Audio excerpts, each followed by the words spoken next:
এ দেখেন, তো এখন আমরা আজকে দেখবো হচ্ছে যে আপনার theoretical framework and the hypothesis development. আপনি একটা কীভাবে ওই যে আমরা যে থিওরিটিক্যাল ফ্রেমওয়ার্কটা যে করেছিলাম, তো আপনার যে রিসার্চ প্রসেসটা আছে সেই রিসার্চ প্রসেসের জন্য how you will develop the theoretical framework, ঠিক আছে? ওইটা কীভাবে আপনি আসবেন, ওখানে তো আমরা একটা ডায়াগ্রাম দেখেছিলাম ফার্স্ট ক্লাসে, ওই যে একটা এক্সাম্পল দেখিয়েছিলাম আপনাদেরকে ফার্স্টের দিকে আর কি। তো ওইটা তো ডিরাইভ করা এমনি এমনি তো চলে আসে না। আমার মন চাইলো আমি একটা বক্স এঁকে দিয়ে দিলাম, ব্যাপারটা কিন্তু এইভাবে না। ইউ হ্যাভ টু জাস্টিফাই যে কেন আপনি কোত্থেকে কীভাবে জিনিসটা এনেছেন, ঠিক আছে? অ্যান্ড ওই থিওরিটার উপরে ফ্রেমওয়ার্কের উপরে ডিপেন্ড করেই হচ্ছে যে আপনার হাইপোথিসিস ডেভেলপমেন্ট মেইন, যেটা আপনার যে কোয়েশ্চেন্স, ঠিক আছে, যে আপনি যে কীভাবে হাইপোথিসিসটা ডেভেলপ করবেন। তো এইখানে যেরকম এখানে জাস্ট কয়েকটা জিনিস দেখিয়েছে, মানে আপনারা হোয়াট ইউ উইল ডু, আপনারা কিছু কিন্তু এই যে সাইটেশনের ইন্ডেক্স নেবেন, ঠিক আছে? এখানে দেখেন মানে এখানে একটা ইয়া আছে, বিভিন্ন টাইটেল আছে, পাবলিশার্স কারা আছে, ISSN number, ISSN country and language, ঠিক আছে? তো এইখানে দেখেন এটা হচ্ছে যে একটা জাস্ট এখানে থেকে যে আপনি কীভাবে মানে জিনিসগুলো ডেটাগুলো কীভাবে কালেক্ট করতে পারেন, রিসার্চ জার্নালগুলো কীভাবে কালেক্ট করতে পারেন, সেটা জাস্ট একটা এক্সাম্পল দেখানো হয়েছে। যে সোশ্যাল সায়েন্স সাইটেশন ইন্ডেক্স কোটাতে কোন টাইটেল, ঠিক আছে? যেরকম international journal of management reviews, বিভিন্ন জার্নাল থেকে আপনি ডেটাগুলো কালেক্ট করবেন। আর আপনার যে থিওরিটিক্যাল ফ্রেমওয়ার্কটা ডেভেলপ করবেন, এগুলো এই বিভিন্ন জার্নাল থেকেই নিতে হবে আর কি, বুঝতে পারছেন? তো এইটা জাস্ট দেখাচ্ছে যেমন international journal of logistics and research. তো এখানে এরকম বিভিন্ন সার্চ দিলে আপনার যে গুগল স্কলারে যেরকম আছে, হ্যাঁ, ওপেন অ্যাক্সেস জার্নাল, এগুলো থেকে সার্চ দিয়ে আপনাদের বের করতে হবে আর কি। সো এটাই দেখানো হয়েছে কীভাবে আর কি, সেটা আপনারা একটু দেখে নিন। আচ্ছা, এইবার আসেন, মানে এটা জাস্ট হচ্ছে যে কীভাবে আর কি আপনি ইয়াতে করলেন ওই জিনিসটা। এইবার আসেন the need for the theoretical framework, যে কেন আমাদের থিওরিটিক্যাল ফ্রেমওয়ার্কটার দরকার, বা আমি যে রিসার্চ করবো এটার জন্য why do we need a theoretical framework. After conducting the interviews, completing a literature review and defining the problem, you are ready to develop a theoretical framework. কারণ আমরা কিন্তু একবার বলেছিলাম ইন্টারভিউ বলতে কোন ইন্টারভিউ, যেটা ওই যে আমরা বলেছিলাম যে ডেলফি মেথডে খেয়াল আছে আপনাদের চ্যাপ্টারে, যে আপনারা 3-4জন মিলে বসবেন, বসার পরে করবেন, তারপর আপনার যে ইন্ডাস্ট্রি এক্সপার্টরা আছে তাদের সাথে ডিসকাস করবেন, এবং আপনার যে যারা কলিগস আছে বা আপনার সাথে যারা আছে, আপনার অ্যাডভাইজার হতে পারে, একাডেমিক অ্যাডভাইজার্সরা হতে পারে, ইন্ডাস্ট্রি এক্সপার্টসরা হতে পারে, যে এই ফিল্ডে যাদের নলেজ আছে। তো এই যে ইন্টারভিউসগুলো করলেন, কন্ডাক্টিং করার পরে আপনি আবার অলসো লিটারেচার রিভিউ করলেন, যে বইও পড়লেন, হোয়াট আর দ্য এস্টাবলিশড, যে জিনিসগুলো থিওরিজগুলো অলরেডি বিং এস্টাবলিশ, যে নলেজগুলো অলরেডি আছে সেগুলো কন্ডাক্ট করার পরে আপনি একটা প্রবলেম আইডেন্টিফাই করলেন। মেইন তো আমাদের মেইন হচ্ছে যে গ্যাপটা কি, প্রবলেমটা কোথায়, সেটাই তো আইডেন্টিফাই করা, তাই না? তো আমরা যখন ওই প্রবলেমটা আইডেন্টিফাই করে ফেললাম, you are ready to develop a theoretical framework. So finally I have derived to my problem, তাই না? প্রবলেমটা আমরা চ্যাপ্টার 1-এ লিখি based on the chapter 2 which is our literature review, তাই না? সো আমি একটা প্রবলেম আইডেন্টিফাই করে ফেলেছি। সো আমার যদি একটা প্রবলেম থাকে, ওই প্রবলেমটার উপরেই তো আমি রিসার্চ করবো যে অ্যাকচুয়ালি হোয়াটস হ্যাপেনিং। তো আমার যখন প্রবলেমটা আমি আইডেন্টিফাই করে ফেললাম, তখন হচ্ছে যে after that my responsibility is to develop a theoretical framework, ঠিক আছে? So theoretical framework is the foundation of hypothetico deductive research, ঠিক আছে? ওই যে হাইপোথেটিকো ডিডাকটিভ রিসার্চ যেটা আমরা যে করেছিলাম, ইন্ডাকটিভ ডিডাকটিভ খেয়াল আছে? হ্যাঁ হ্যাঁ, প্রবলেমটা যেটা ওই প্রবলেমটা রিলেটেড হচ্ছে আপনার টপিক্স। আপনি প্রবলেমে এখন ওই প্রবলেমটা কী করবেন বা এটা থেকে কী ফাইন্ড আউট করবেন, সেটার উপরে বেস করে হচ্ছে টপিক। বাট মেইন মূল হচ্ছে তো প্রবলেম, কারণ if there is no problem, if there is no issue, there is no need to do research, simple as that. আচ্ছা, তো এখানে যেখানে বলতেছে how certain phenomena are related to each other, একটা ফেনোমেনা মানে কি, একটা ইয়ার সাথে আরেকটা কীভাবে রিলেটেড, যে প্রবলেমসটা হচ্ছে হয়তো এই জিনিসটার কারণে এই জিনিসটা হচ্ছে না, একটার সাথে এটা তো রিলেটেড থাকে, যে কোনো কিছু একটা। হয়তো আমার দেখা যাচ্ছে যে আমার বাংলাদেশের মার্কেট গ্রোথ ভালো না, তো মার্কেট গ্রোথের সাথে তো অনেকগুলো ফ্যাক্টরসই ভ্যারিয়েবল, তাই না? হয়তো জিনিসটা প্রোডাক্ট আউটডেটেড হয়ে যেতে পারে, আমার সার্ভিস ভালো না হতে পারে, অনেকগুলো রিজনস থাকতে পারে। ইন্ডাস্ট্রিতে কোনো জিনিসটা হয়তো ওই জিনিসটা করতে পারে, যে রিডান্ডেন্ট হয়ে যেতে পারে, ওই জিনিসটা আর চলে না। এখন আপনি যদি বলেন যে আমাদের তো মানে ফোন যেটা আর কি, যে নর্মাল ফোন যেটা, স্মার্টফোন ছাড়া নন স্মার্টফোন, হ্যাঁ, বাড ফোন, হ্যাঁ, সো এই ফোনটার মার্কেট কমে যাচ্ছে। অ্যান্ড এটা তো আসলে you can't develop it, because এখন স্মার্টফোন আস্তে আস্তে কম দামে দিচ্ছে, তো why would people buy that, তাই না? ওটা তো মার্কেট কমে যাবে, এটাই স্বাভাবিক, কমে যাবে, হ্যাঁ, ডিমান্ড কমে যাবে। So why this variables are associated with each other. তো আপনাকে এখন একটা বের করতে হবে যে একটা প্রবলেম, যেই প্রবলেমটা কারণে বিভিন্ন কারণে দেখা যাচ্ছে ওই সাথে রিলেটেড টু দ্য আদার ভ্যারিয়েবলসগুলো বের করতে হবে, যেটার কারণে অ্যাকচুয়ালি এই প্রবলেমটা হচ্ছে। তো লেটস সি।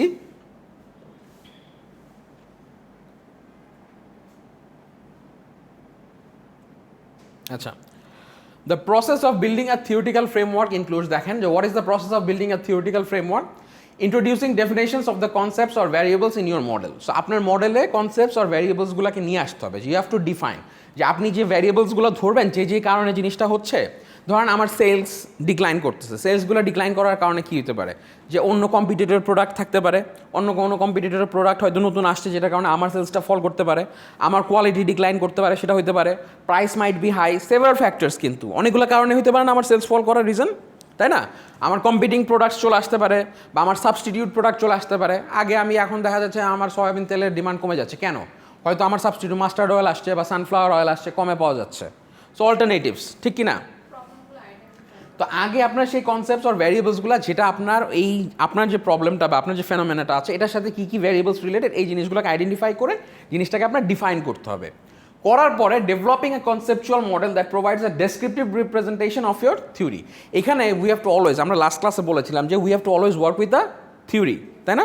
যে কারণ আমরা দেখা যাচ্ছে যে যেই রিসার্চটা দেখা যাচ্ছে আমরা যে মানে ডিডাকটিভ রিসার্চে কী করতাম দেখেছিলাম, যে একটা বড় থাকে ওইটাকে আস্তে আস্তে ন্যারো ডাউন করে আমরা যে all men R mortal, so Socrates is a man, তার মানে হি ইজ অলসো মর্টাল। তো এটা হচ্ছে কি ডিডাকটিভ, মানে আমরা বড় জিনিসটাকে জেনারেলাইজটার কাছ থেকে আমরা স্পেসিফিক করলাম, তাই না? এই ক্ষেত্রে দেখা যায় যে আমাদের কী করতে হয়, আমরা we usually use a theory কি অ্যাট দ্য লাস্ট, মানে এস্টাবলিশ থিওরিজগুলো ইউজ করি। আর ইন্ডাকটিভের ক্ষেত্রে কী হচ্ছে, ইন্ডাকটিভের ক্ষেত্রে আমরা একটা থিওরি বানাই, হাইপোথিসিস বলতে আমরা একটা থিওরি আমরা একটা ডেভেলপ করি, আলটিমেট রেজাল্ট একটা থিওরি, যে this ice is cold, that means এই আইসটা যেহেতু কোল্ড হয় the rest of the ices যেগুলো আছে সেগুলো কোল্ড হবে, তার মানে এটা একটা থিওরি হয়ে গেল। বুঝতে পারছেন ব্যাপারটা? আর ওখানে ডিডাকটিভে কী হয়েছিল, যে সবাই মারা যায়, তার মানে সবাই যদি মারা যায় তার মানে এটার সাথে থিওরিটা হচ্ছে যে সবাই মারা গেলে তার মানে সক্রেটিস, মানে সব পুরুষই মারা যাবে বা মানুষই মারা যাবে, তার মানে সক্রেটিসও একজন মানুষ, তার মানে সেও মারা যাবে, লিভিং বিং মারা যাবে, সোজা কথা। সো থিওরিটা হচ্ছে এখানে অলরেডি ওইটাই আমরা অ্যাপ্লাই করছি খুব ইজিলি বোঝার জন্য। তারপরে দেখেন কি বললো, provides a descriptive presentation of your theory, একটা থাকবে coming up with a theory that provides an explanation for relationships between the variable in that model. যে থিওরিটা আপনি চুজ করবেন, যেই থিওরিটা আপনি ইউজ করবেন, সেটা হচ্ছে আপনার ভ্যারিয়েবলসগুলোর মধ্যে উইল ডিফাইন দ্য রিলেশনশিপ। কারণ আপনার একটা আছে কি ডিপেন্ডেন্ট ভ্যারিয়েবল আর একটা আছে ইন্ডিপেন্ডেন্ট ভ্যারিয়েবল, তাই না? Dependent and independent variable. তাই ইন্ডিপেন্ডেন্ট এটা হচ্ছে ধরেন আমার হচ্ছে সেলস, তাই না? সেলসটা হচ্ছে কি আমার কি ডিপেন্ডেন্ট ভ্যারিয়েবল, তাই না? Dependent variable. কেন ডিপেন্ডেন্ট ভ্যারিয়েবল? এটি dependent on what? Dependent on price, right? Dependent on কি কম্পিটিটিভ প্রোডাক্টস, ঠিক কি না?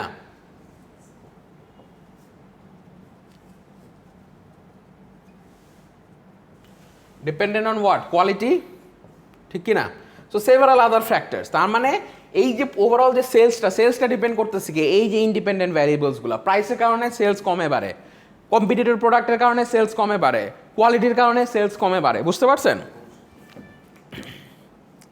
তাহলে এবার আমরা একটু যাই, এবার দেখেন the research process for A and B. দেখেন তবে ফার্স্ট স্টেপটা কি বলতেছে, যে ফার্স্ট অফ অল হচ্ছে আমাদের observation, broad area of research interested identified. তার মানে আমাদের ব্রড এরিয়া অফ রিসার্চটা আমরা first of all we have to identify একটা অবজারভেশনের মাধ্যমে, যেটা ওই যে আমরা interview and all discussion and everything করার মাধ্যমে উই আইডেন্টিফাইড।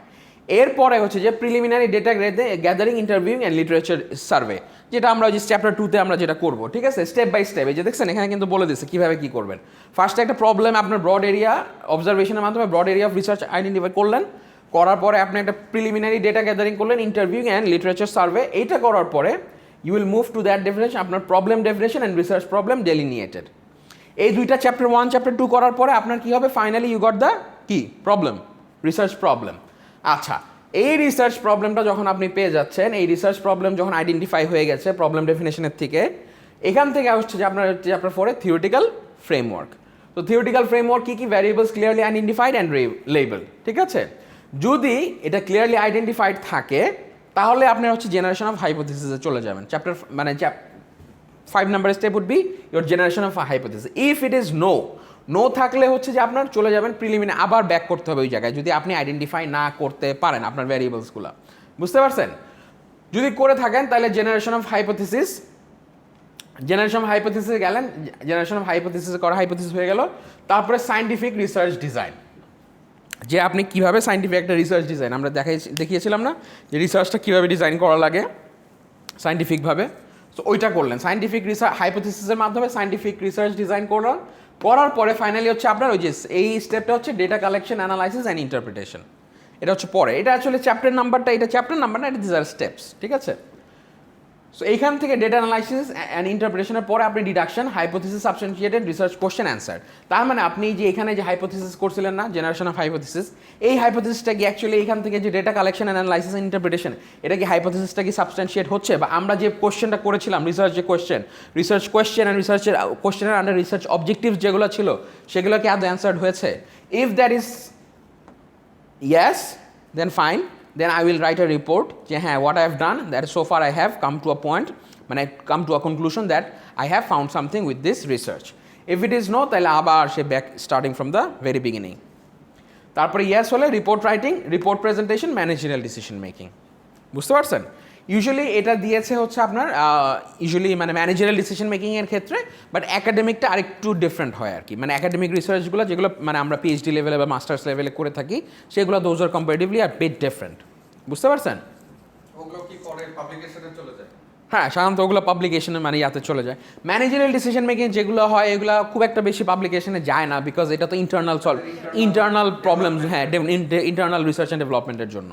তো ওগুলো সাধারণত তারা পাবলিশ করে না, বিকজ দোজ ওল আর কনফিডেন্সিয়াল থাকে, ঠিক আছে। সো এটার ক্ষেত্রে আর কি একটু ডিফারেন্ট হয় আর কি। বাট অ্যাকাডেমিকটা আমি যেটা ওই যে 4-5টা 6টা চ্যাপ্টারের কথা বলেছিলাম, মোর অর লেস লাইক এটা হয়। এটা হচ্ছে মোর অর লাইক আপনার হচ্ছে ফর দ্য কর্পোরেট সেক্টরের জন্য। এইবার আসেন তো ভ্যারিয়েবলস জিনিসটা কি? এতক্ষণ তো আমরা অনেক কথা বললাম যে ভ্যারিয়েবলস নিয়ে বলতেছিলাম, তাহলে অ্যাকচুয়ালি হোয়াট ইজ দ্য ভ্যারিয়েবলসটা কি? A variable is anything that can take on differing or varying values, the value can differ at various times for the same object or person or at the same time for different objects or persons. তার মানে কি? এটা কি same জিনিসের জন্যই জিনিসটাকে vary করতে পারে। That can differ or varying values, মানে এটা ডিফারেন্ট ভ্যালুস থাকতে পারে, right? It might have different values. The value can differ at various Times, বিভিন্ন সময় বিভিন্ন ভ্যারি হতে পারে, প্লাস প্রাইস ফ্লাকচুয়েট করে, আপ অ্যান্ড ডাউন করে, এক এক সময় এক এক রকমের প্রাইস থাকে, রাইট? সিজন ওয়াইজ অনেক সময় করে, অনেকগুলো রিজনস থাকতে পারে। আবার same various times for the same object or person or at the same time for different objects or, তো এই ভ্যালুটা কি সেম টাইমে ভ্যারি করতে পারে, আবার বিভিন্ন সময়েও ভ্যারি করতে পারে। Various times for the same object, বিভিন্ন সময় সেম অবজেক্টের জন্য বিভিন্ন প্রাইস হতে পারে। আবার অ্যাজ ওয়েল অ্যাজ সেম টাইমের জন্য দেখা যাবে ডিফারেন্ট অবজেক্টের জন্য ডিফারেন্ট প্রাইস। দেখেন আপনি একটা জিনিস, গুলশানে যে প্রাইসটা চার্জ করে ওইটা কিন্তু আপনি যদি ওই পুরান ঢাকায় যান ওটা কিন্তু আরও অনেক দাম। ইভেন ওইটা বাদই দেন, আপনি বনানীতে যে প্রাইসটা চার্জ করে, বনানীতে আপনি এখন মানে খাইতে গেলে একটা পুরীর দাম মিনিমাম মানে বনানীতে কিন্তু প্রাইস কম্পারেটিভলি হাই। দেখেন আপনি ইভেন টং দোকানগুলোতেও high, because of the location factor. Same just ওটা কি দেখেন, সেম মানে জাস্ট লোকেশনের জন্য প্রাইসটা ভ্যারি করতেছে। আবার অন্য জায়গায় যান, আপনি একটু অন্য দিকে যান, দেখেন যে অনেকটাই কম। আপনি বাড্ডা যান, কি বেশি দূরে না, বাড্ডাতে যান, সেম জিনিসটা বনানী বাজারে যেটা মনে করেন 200 টাকা, ওটা ওখানে গেলে আপনি পাবেন 150 টাকা বা 120 টাকা, 30 টাকা, এরকম অনেকটা প্রাইস ভ্যারি করে বিকজ অফ দ্য লোকেশন। বুঝতে পারছেন? Examples like production units, absenteeism and motivation.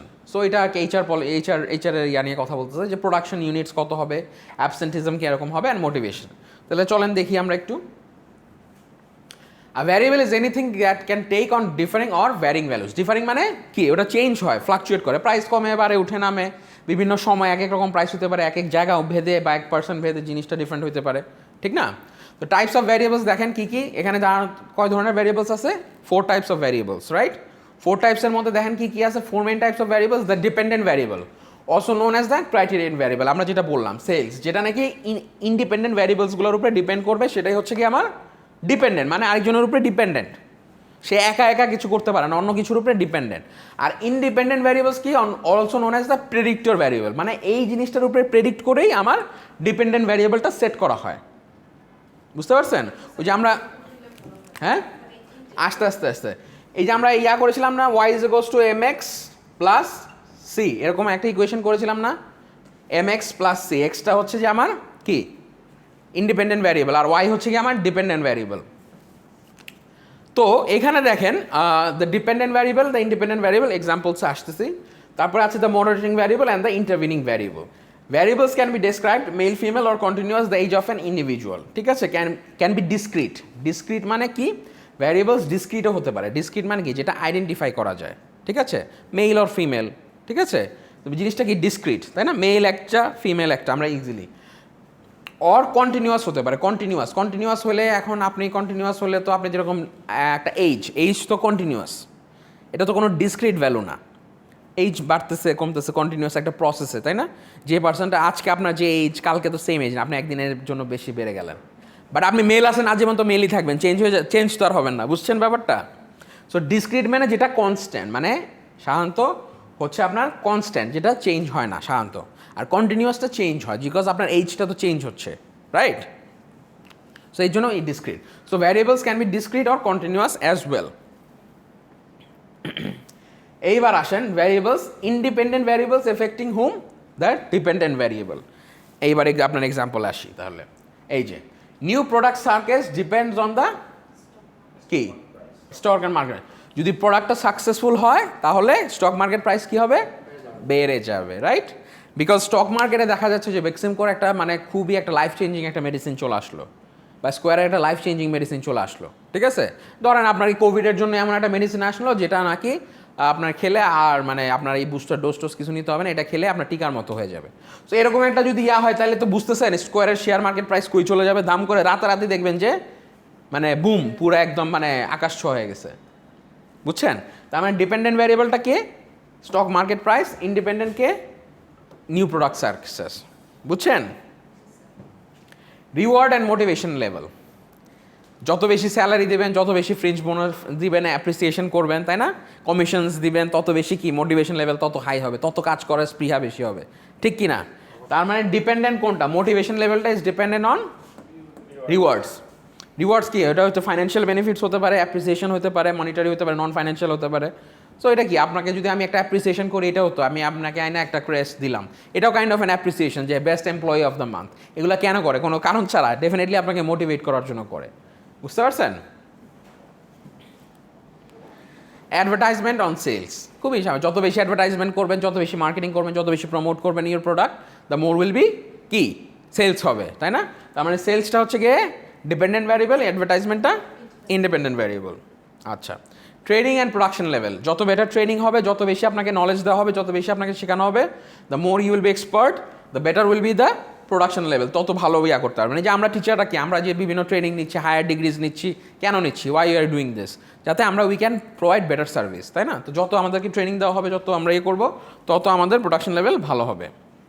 Temperature amount of sweat, যত টেম্পারেচার তত গরম লাগবে বেশি, তত আপনি ঘামবেন, এটাই স্বাভাবিক। তো ডিপেন্ডেন্ট কোনটা, অ্যামাউন্ট অফ সোয়েট, বুঝা গেছে, ক্লিয়ার, ডান। ইন্ডিপেন্ডেন্ট ডিপেন্ডেন্ট ভ্যারিয়েবল শেষ, অপশন, এক্সাম্পল চাইছিলেন, পেয়ে গেছেন, ওকে। এবার আসেন মডারেটিং ভ্যারিয়েবলসটা কি। মডারেটিং ভ্যারিয়েবলসটা হলো something that in between independent and dependent variable, moderate করতেছে। এই যে ইন্ডিপেন্ডেন্ট ভ্যারিয়েবলটা যে ডিপেন্ডেন্ট ভ্যারিয়েবলটাকে এফেক্ট করতেছে, এটার মাঝখানে যে জিনিসটা মডারেট করতেছে সেটা হচ্ছে আমার মডারেটিং ভ্যারিয়েবল। তাহলে এবার আসেন, a variable is one that has a conditional effect on the independent variable relationships. দেখছেন, ইন্ডিপেন্ডেন্ট ভ্যারিয়েবল রিলেশনশিপের সাথে যেটা একটা কি কন্ডিশনাল এফেক্ট আছে, সেটাকে আমরা বলতেছি কি, মডারেটিং ভ্যারিয়েবলস, বুঝতে পারছেন। Presence of a third variable modifies the original relationship between independent and dependent relationship. তার মানে একটা থার্ড ভ্যারিয়েবল যেটা আপনার ইন্ডিপেন্ডেন্ট অ্যান্ড ডিপেন্ডেন্ট রিলেশনশিপ, যে ইন্ডিপেন্ডেন্ট ডিপেন্ডেন্ট ভ্যারিয়েবলের যে রিলেশনশিপ আছে, যেটাকে মডারেট করে, মডারেট মানে কি, যেটাকে কন্ট্রোল করে, সাম কন্ডিশনাল এফেক্ট আছে, সেটাকে আমরা বলতেছি কি, মডারেটিং ভ্যারিয়েবল, ঠিক আছে।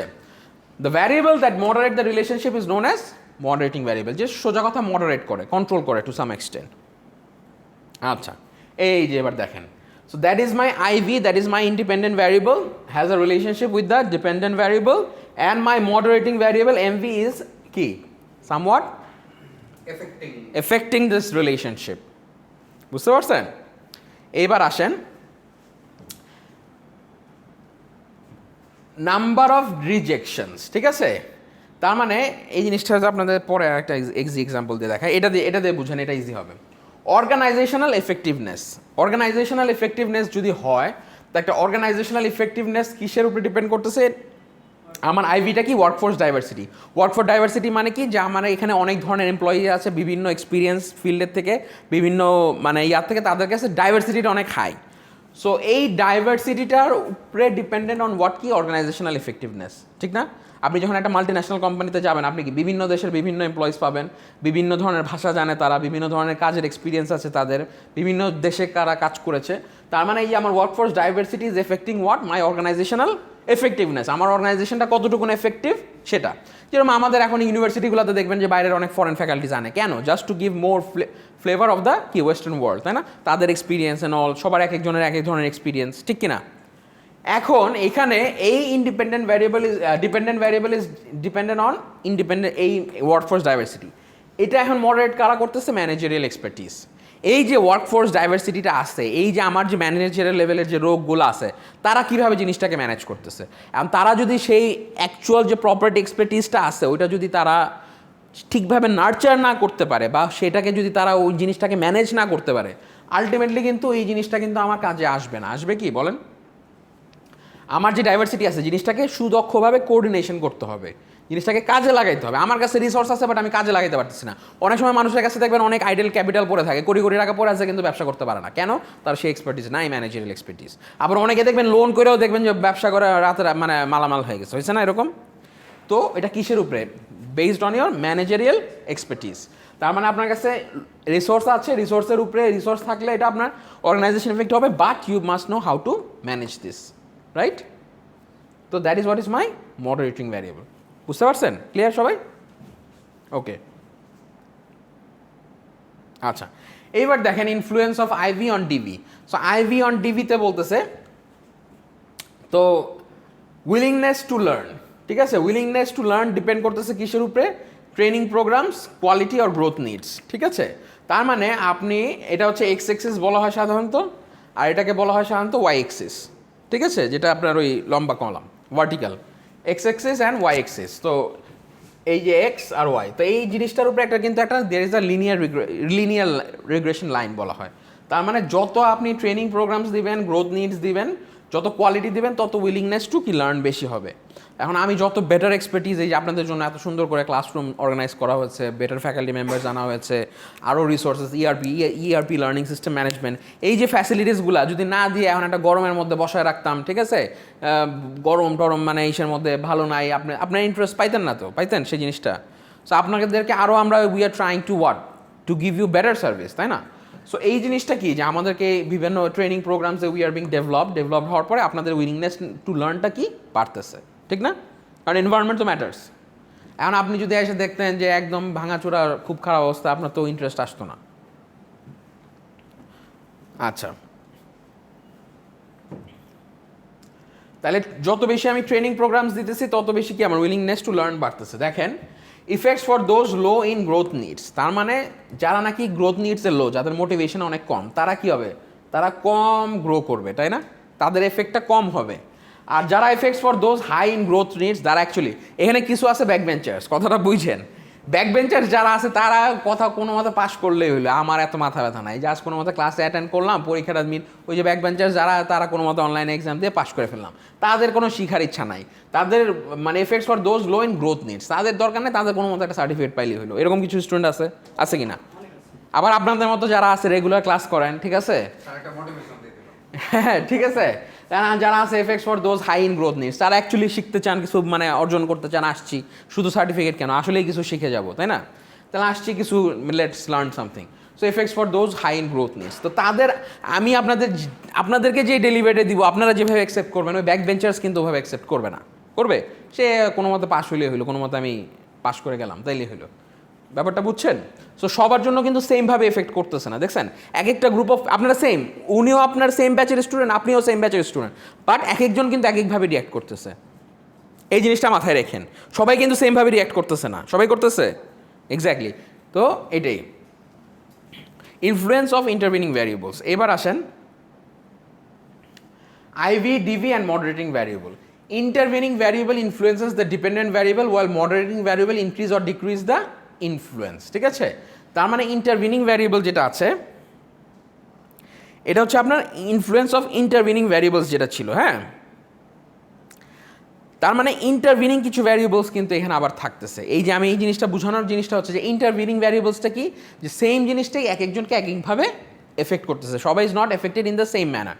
So that is what is our option. But এখানে দেখেন এটা কিন্তু একটাই লাইন ছিল আগেরটাতে, influence of IV on DV same line ছিল, এখানে কোনো ইন্টারভিনিং ভ্যারিয়েবল ছিল না, সবাই সেম। মানে আমি দিলে সবাই সেমভাবে রিঅ্যাক্ট করে, কথাটা বুঝছেন। মানে আমি যদি 10, মানে আমি এখানে 10 দিলে ওখানেও 10 বাড়ে, বাট ওখানে দেখা গেল আমি এখানে 10 দিলে কিছু জনের ক্ষেত্রে 5 বাড়ে, আবার কিছু জনের ক্ষেত্রে 10 বাড়ে, কথাটা বুঝেন। So that's where comes the intervening variable, বুঝতে পারছেন। কারণ সবাই যখন একটা গ্রুপে সবাই যদি সেমভাবে রিঅ্যাক্ট করে দ্যাটস ওকে, বাট একটা গ্রুপ দেখা যাচ্ছে যে কিছু মানুষ একভাবে রিঅ্যাক্ট করতেছে, কিছু জন আরেকভাবে রিঅ্যাক্ট করতেছে, তখন then comes the factor of কি ইন্টারভিনিং ভ্যারিয়েবলস। এবং ইন্টারভিনিং ভ্যারিয়েবলসের ক্ষেত্রে যেটা বলতেছে যে intervening variable influence the dependent variable while moderating variable increase or decrease the influence, বুঝছেন। যে ইন্টারভেনিং যে ভ্যারিয়েবলটা আছে সেটা ডিপেন্ডেন্ট ভ্যারিয়েবলটাকে এক একভাবে ইয়া করতেছে, বাট মডারেটিং যে ভ্যারিয়েবল এটা হচ্ছে ইনক্রিজ অর ডিক্রিজের ক্ষেত্রে জিনিসটাকে করতেছে। মডারেটিং কেন বললাম, যে আপনাদের এরকম শেখার অনেক ইচ্ছা বেশি, যে ম্যানেজারিয়াল এক্সপার্টিস বা আপনাদের হয়তো উইলিংনেস টু লার্ন, আপনাদের ইয়াটা অনেক বেশি যে আপনার to succeed in your work place, সেটা হইতে পারে। মানে ধরেন আপনাদেরকে একটু কনফিউজিং মনে হচ্ছে, আপনাদের ধরেন কি উইলিংনেস টু লার্ন আর কি ট্রেনিং প্রোগ্রামস, বা আমার ধরেন লেকচার, ক্লাস লেকচার, তো ক্লাস লেকচার হচ্ছে কি আমার ইন্ডিপেন্ডেন্ট ভ্যারিয়েবল, ডিপেন্ডেন্ট ভ্যারিয়েবল হচ্ছে কি উইলিংনেস টু লার্ন। তো এখানে আরেকটা জিনিস মডারেট করতেছে, সেটা হচ্ছে যে আপনার নিজস্ব এক্সপার্টিস, আপনার সেলফ ডেভেলপমেন্ট বা আপনার ব্যাকগ্রাউন্ড, আপনার নলেজ লেভেল কেমন। সবাই তো আর সবার তো সেমভাবে ব্যাকগ্রাউন্ড আসে না, কারো এখানে হয়তো 10-12 বছরের 15 বছরের ওয়ার্ক এক্সপিরিয়েন্স আছে, তো তার যে নলেজ লেভেল, আর সে একদম ইয়াং, একদম মাত্র গ্র্যাজুয়েট করে বেরোচ্ছে, তার এক্সপিরিয়েন্স তো লেভেল সেম না। তার মানে ওই এক্সপিরিয়েন্সটা এখানে কিন্তু অ্যাড হচ্ছে। তার মানে যার যত এক্সপিরিয়েন্স বেশি সে তত ভালো ক্যাচ করতে পারবে, সে তত বেটার ইন্ডাস্ট্রির সাথে রিলেট করতে পারবে, বুঝছেন ব্যাপারটা। তাহলে দেখেন, for instance if you are seeing effects of television advertising on children consumption behaviour, television অ্যাডভার্টাইজিংয়ের উপরে আমরা কি দেখতেছি, ইম্প্যাক্ট দেখতেছি কার উপরে, চিলড্রেন কনজাম্পশন বিহেভিয়ার, চিলড্রেনরা কীভাবে কনজাম্পশন করতেছে। Children consumption behaviour condition comes into the way thus it might totally change the DV. On the other hand, moderating variable would be parental influence and peer pressure as they both would increase or decrease the DV. তার মানে দেখতেছেন যে অ্যাডভার্টাইজিংয়ের উপরে children consumption behaviour কি effect করতেছে, তাই না। যে টেলিভিশন অ্যাডভার্টাইজিংয়ের উপর আমরা কি দেখতেছি, যে বাচ্চারা যত টিভি দেখতেছে তাদের কনজাম্পশন, বাচ্চারা টিভিতে যা দেখবে, কমপ্লেন দিয়ে কমপ্লেন খাইতে চাবে, হরলিক্স দেখলে হরলিক্স খাইতে চাবে, বা মাইলো দেখলে মাইলো খাইতে চাবে, ব্যাপারটা হচ্ছে এরকম। তো তারা যে টিভিতে যেটা দেখতেছে বাবা মাকে সেটাই বলতেছে, তার মানে তাদের কনজাম্পশন বিহেভিয়ারটা হচ্ছে এটা তাদের ডিপেন্ডেন্ট ভ্যারিয়েবল। আর ইন্ডিপেন্ডেন্ট ভ্যারিয়েবলটা কি, অ্যাডভার্টাইজিং। তো এইটা আবার মডারেটিং করতেছে কারা, প্যারেন্টাল ইনফ্লুয়েন্স। অ্যান্ড প্যারেন্টাল যদি ইনফ্লুয়েন্স করে, না তুমি টিভি দেখতে পারবে না, তোমাকে এটাই খাইতে হবে, প্যারেন্ট হয়তো ওটা দিতে দিল না। বা পিয়ার প্রেশার, ওর বন্ধুরা বলতেছে আর সবাই কমপ্লেন বয়, কমপ্লেন খাইলে ভালো। পিয়ার প্রেশার হতে পারে, প্যারেন্টাল ইনফ্লুয়েন্স হতে পারে, as the both would increase or decrease the কি টিভিটা। তার মানে ডিপেন্ডেন্ট ভ্যারিয়েবল যেটা আছে কনজাম্পশন বিহেভিয়ারটা, সেটা ডিপেন্ড করতেছে কিসের উপরে, অ্যাডভার্টাইজিংয়ের উপরে। বাট এই অ্যাডভার্টাইজিংয়ের মাঝখানে আরেকটা অপশন আছে, সেটা হচ্ছে যে কি, যে প্যারেন্টাল ইনফ্লুয়েন্স, বাবা মা কি চায়। আর বাবা মা যদি বলেন আমি কিনে দিব না, তাহলে তো আর কিন্তু খাইতে পারবে না, তাই না। এটা ভালো না, খেও না, ওইটা খাও। আবার বন্ধুরা বললো যে ক্লাসে এসে শুনে আসলো, বন্ধুরা বললো যে আমরা সবাই কমপ্লেন খাই, তোরাও সবাই কমপ্লেন খাবি, ঠিক আছে, এরকম। সো ইনক্রিজ অর ডিক্রিজ করবে আপনার ডিভিটাকে, বুঝতে পারছেন।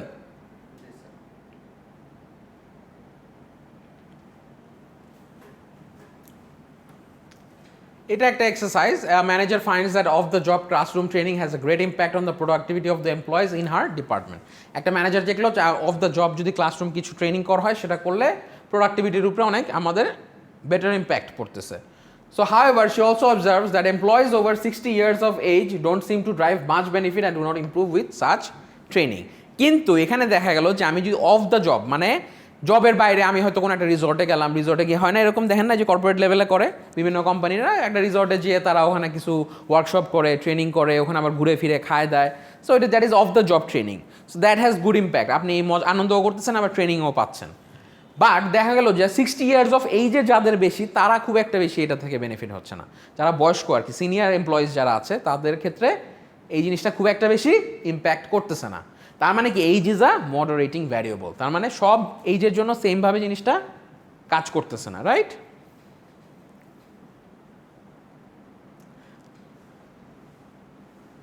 এই যে তিনটা জিনিস, ট্রেনিং, প্রোডাক্টিভিটি, এইজ। তাহলে এই যে ট্রেনিং হচ্ছে আমার কি ইন্ডিপেন্ডেন্ট ভ্যারিয়েবল, যত ট্রেনিং দিচ্ছি তত বেটার প্রোডাক্টিভিটি হচ্ছে অফ দ্য জব।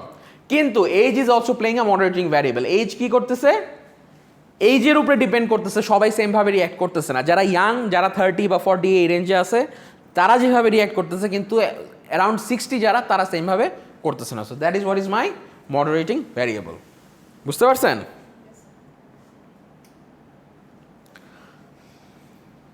ইন্টারভিনিংটা আমরা একটু ক্লিয়ার হয়নি, ওটা নিয়ে মনে আপনাদের একটু কনফিউশন হয়েছে, আমি যেটা বুঝছি আপনাদের ফেস দেখে একটু ব্ল্যাঙ্ক ফেস মনে হয়েছে, ঠিক আছে? মানে টিচিং করলে কিন্তু ফেস রিড করা যায়, বুঝছেন? মানে এটা আমি মানে একটু রিড করা যায়, বলা লাগে না যে ফেস কিছু দেখলে, রিয়াকশনস দেখলে বোঝা যায়। তো এখানে দেখেন intervening or mediating variables. A variable is one that surfaces between the time the independent variable start operating to influence the dependent variable and the time that their impact is felt on it. ঠিক আছে, that's part of the moderating variable. But moderating variable হচ্ছে যে জিনিসটা কীভাবে, মানে increase আর ডিক্রিজটা depend করতেছে মডারেটিং ভ্যারিয়েবলের উপরে। বাট একটা ভ্যারিয়েবল ইজ ওয়ান, ইন্টারভিনিং বা মেডিয়েটিং ভ্যারিয়েবলটা হচ্ছে যেটা আপনার ইন্ডিপেন্ডেন্ট ভ্যারিয়েবলসটা start operating to influence the dependent variable, যখনই করে their impact is felt on. ঠিক আছে, যেরকম এখানে দেখেন, এইবার আমরা আসলাম যে এখানে আসলাম ওয়ার্কফোর্স ডাইভার্সিটি। খেয়াল আছে আমরা পড়েছিলাম যে ফার্স্টে, তখন কিন্তু আমাদের কোনো ইয়া ছিল না, ওয়ার্কফোর্স ডাইভার্সিটি ছিল, ম্যানেজারিয়াল এক্সপার্টিস ছিল, আর কি ছিল, অর্গানাইজেশনাল এফেক্টিভ ছিল। এইবার আমরা কাকে নিয়ে আসলাম, আমরা ইন্টারভিনিং ভ্যারিয়েবলকে নিয়ে আসলাম বোঝার জন্য। তো relation between IV, intervening variable, independent variable, dependent variable and meditating variable. Meditating variable or intervening variable is the same. বুঝতে পারছেন? Intervening variable or meditating variable is the same. ঠিক আছে, এই যে আমরা আগে যে এটা মেডিয়েটিং ভ্যারিয়েবল, বুঝতে পারছেন? তাহলে এখানে কি ওয়ার্কফোর্স ডাইভার্সিটি ক্রিয়েটস কি ক্রিয়েটিভ সিনার্জি। সিনার্জি বলতে কি 1 + 1 is more than 2 or 3, right? That's what we know synergy. Synergy এফেক্টটা কি, মানে 1 + 1 2 এর অধিক, right? That is what we know synergy. তো এই যে সিনার্জি, তার মানে ওয়ার্কফোর্স ডাইভার্সিটি, তার মানে বিভিন্ন যখন ওয়ার্কফোর্স ডাইভার্সিটি হবে, তার মানে কি আমি একজন আছে ইউকের, একজন আছে ইউএসের, একজন আছে বাংলাদেশের, একজন আছে আপনার ইউরোপের, তাহলে এই যখন মাইনাসটা, তখন কি ওয়ার্কফোর্স ডাইভার্সিটি হলে তার মানে কি সিনার্জি এফেক্টটা বেশি হবে না? কারণ from different backgrounds, different experiences, different culture, different মানে ওয়ার্ক স্কিলস। বুঝতে পারছেন? সো এই ওয়ার্কফোর্স ডাইভার্সিটিটা হচ্ছে ওয়ার্কফোর্স ডাইভার্সিটি হলে কি হয়, আপনার ক্রিয়েটিভ সিনার্জি হচ্ছে। ক্রিয়েটিভ সিনার্জি হলে আপনার কি হচ্ছে, অর্গানাইজেশনাল এফেক্টিভ। তার মানে এই ওয়ার্কফোর্স ডাইভার্সিটিটা যে আপনার অর্গানাইজেশনাল এফেক্টিভনেস বাড়াচ্ছে কিসের থ্রুতে, ইন্টারভেনিং ভ্যারিয়েবলটা কার আছে, ক্রিয়েটিভ সিনার্জি। বুঝতে পারছেন? এখন এটা আসেন, মানে টাইম দিয়ে T1 দেখাচ্ছে, T2, T3। এইবার আসেন এই জিনিসটাকে, যে ক্রিয়েটিভ সিনার্জিটা যে হবে এটার মাধ্যমে, এটা বাড়াবে কমাবে কে, এটাই হচ্ছে আপনার মডারেটিং ভ্যারিয়েবল। বুঝতে পারছেন? এই যে আমি ক্রিয়েটিভ সিনার্জিটা করলাম না, এই যে ওয়ার্কফোর্স ডাইভার্সিটির কারণে আমার ক্রিয়েটিভ সিনার্জি হলো, এইটাই যে বাড়াচ্ছে কমাচ্ছে কে, আমার এই যে moderating variable, that is my managerial expertise. বুঝতে পারছেন? তার মানে কি এই ওয়ার্কফোর্স ডাইভার্সিটিটা ইম্প্যাক্ট করতেছে আমার অর্গানাইজেশনাল এফেক্টিভনেসকে, রাইট? অর্গানাইজেশনাল এফেক্টিভনেস কার থ্রুতে হচ্ছে, mediating variable or intervening variable, that is my creative synergy. কিন্তু এই যে এই রিলেশনটাকে আবার করতেছে কে, managerial expertise, that is my moderating variable. এখন আই গেস ক্লিয়ার, বুঝছেন না? ক্রিয়েটিভ সিনার্জিটা তো সেক্ষেত্রে ম্যানেজারিয়ালের যে ইয়েটা আছে, যে রিকমেন্ডটা যাচ্ছে ওইখানে আসার কথা, যেটা তো আপনার ওয়ার্কফোর্স থেকে সরাসরি অর্গানাইজেশনাল ইফেক্টে চলে যাচ্ছে। আপনার কোনটা ওয়ার্কফোর্সে? ওয়ার্কফোর্স যেটা করবে, যে কাজটা ইফেক্টটাইতে হচ্ছে আমার হচ্ছে অর্গানাইজেশনাল ইফেক্টিভনেস। ওয়ার্কফোর্স থেকে আবার ইন্ডিপেন্ডেন্ট ভ্যারিয়েবলস থেকেই তো আবার ডিপেন্ডেন্ট ভ্যারিয়েবলস। না, এখানে মাঝখানে আবার ওই যে আরেকটা জিনিস তো ইন্টারভিনিং হয়ে গেল। ক্রিয়েটিভ সিনার্জিটা যেটা আমাদের আসছে, এটা তো ম্যানেজারিয়াল এক্সপার্টাইজ থেকেই যাচ্ছে, কিন্তু এটা দেখা যাচ্ছে যে এখানে মানে আমাদের ডায়াগ্রাম যেটা ইয়ে করতেছে, ম্যানেজারিয়াল এক্সপার্টাইজটা থেকে একটা ডিসিশন যাচ্ছে। ডিসিশন যাচ্ছে বলতে বুঝি না। ক্রিয়েটিভ সিনার্জিতে ডিসিশন না, আপনি যে ক্রিয়েটিভ সিনার্জিটা তৈরি হবে সেটা আপনি কিভাবে করবেন। এই যে আমরা যে চারজন আছে, ঠিক আছে, আমার কথাটা বুঝছেন, আমি যে বললাম একজন ইউকের আছে, একজন ইউরোপের আছে, একজন আমেরিকার আছে, একজন এশিয়ার থেকে আছে। তো তিনটা যে আছে, এই তিনজনকে তো আপনার কোঅর্ডিনেট করা লাগবে। এই কোঅর্ডিনেটটা কে করবে, যে এটা কোঅর্ডিনেশনটা হবে কিসে, ম্যানেজারিয়াল এক্সপার্টিসের থ্রুতে। এখানে ল্যাঙ্গুয়েজ ভ্যারিয়েবল থাকতে পারে, ল্যাঙ্গুয়েজ ব্যারিয়ার থাকতে পারে, তার মানে we have to use the same language, English might be common. তারপরে এই যে এক্সপার্টিসটা আছে এই তিনজনের তিন ধরনের এক্সপার্টিস আছে, বাট এই তিনটা এক্সপার্টিসকে আপনি একই প্লেটের মধ্যে কীভাবে আনবেন বা সেম পেজের মধ্যে কীভাবে আনবেন, এই জিনিসটা কোঅর্ডিনেশন কে করে? ম্যানেজার করে। এক্স্যাক্টলি। সো ম্যানেজার কিন্তু ম্যানেজারের কাজ কিন্তু হচ্ছে যে মানে এই যে আপনি এই যে সিও কীভাবে করে, একটা সিও বিজনেস রান করে কেমন, সিওর কি সব নলেজ আছে?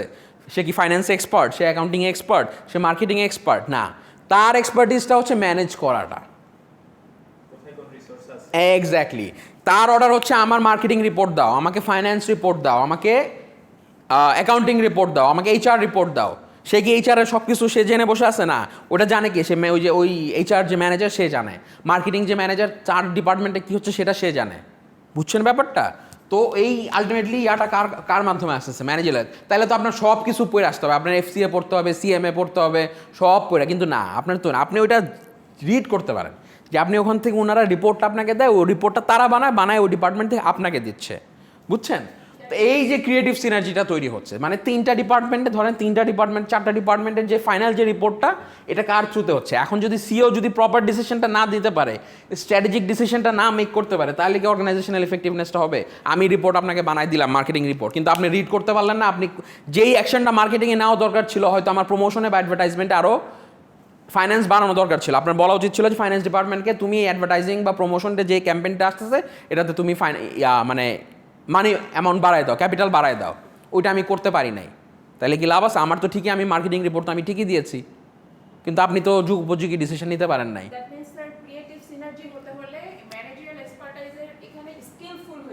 এক্স্যাক্টলি, মানে আপনি have to learn how to manage. And আমার আমাকে বললে তো আমি বলবো আমি তো মার্কেটিং রিপোর্ট পাঠিয়ে দিয়েছি স্যার, আমি তো সব দিয়েছি। অ্যান্ড ডিসিশন মেকিং তো আপনার দায়িত্ব।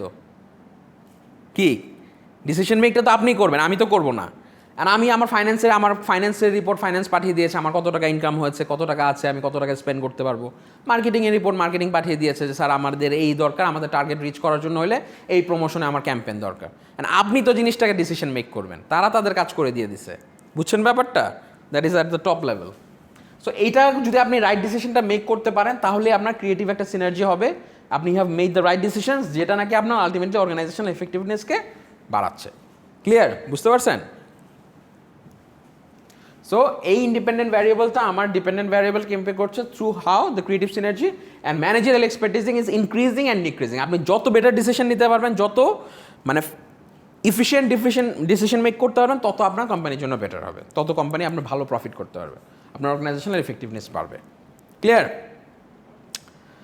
আচ্ছা, এটা ক্রিয়েটিভ সিনার্জিটা হচ্ছে, এটা আসলে মানে একদম আপনি যদি একদম মানে পুঙ্খানুপুঙ্খানুভাবে ধরতে যান, জিনিসটা অ্যাকচুয়ালি হবে না। এটা অনেক ক্ষেত্রে অনেক কিছু মিনিং ক্রিয়েট হতে পারে।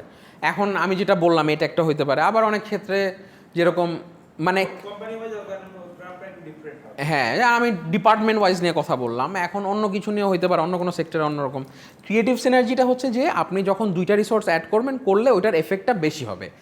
একজন যা করতে পারে, একজন যদি 5টা প্রডিউস করে, তাহলে 2জনের প্রডিউস করার কথা 10টা, কিন্তু না, 2জনে মিলে 1+1 কি হবে? 10টা না, 2জনে মিলে হবে গিয়ে আপনার প্রডিউস করলেন ধরেন 11টা বা 12টা, মানে একটা করে বেড়ে গেল। বুঝছেন ব্যাপারটা? মানে একটা পজিটিভ ইম্প্যাক্ট ক্রিয়েট হবে। That is what is my synergy impact. Regular যা হওয়ার কথা, একজন যদি 5টা প্রডিউস করে, আরেকজন যদি আনি তাহলে 5টাই হওয়ার কথা, কিন্তু না, 1 আর 1 2 মিলে দেখা 2জনে মিলে 12টা প্রডিউস করছে। কেন করছে জানেন? তখন একটা কম্পিটিশন চলে আসে, ও তো আমার চেয়ে বেশি করে ফেলাইলো। হ্যাঁ, অ্যান্ড ওই যে আসলে তখন একটা কম্পিটিশন কিন্তু চলে আসে। কম্পিটিশন না থাকলে হেলা ফেলা, আমি তো 5টাই, আর শরীরও নড়ে না, ঘুমাইসা পড়ে কেউ, বুঝেন না এরকম। আর যখন কম্পিটিশন থাকবে মার্কেটে, তখন একটা আরে ও তো আমার চেয়ে বেশি করে ফেলতেছে, দেখা গেল ওই বেশি করার জায়গায় 5টার জায়গায় 6টা করে ফেলছে কম্পিটিশনে। কি ঠিক কি না?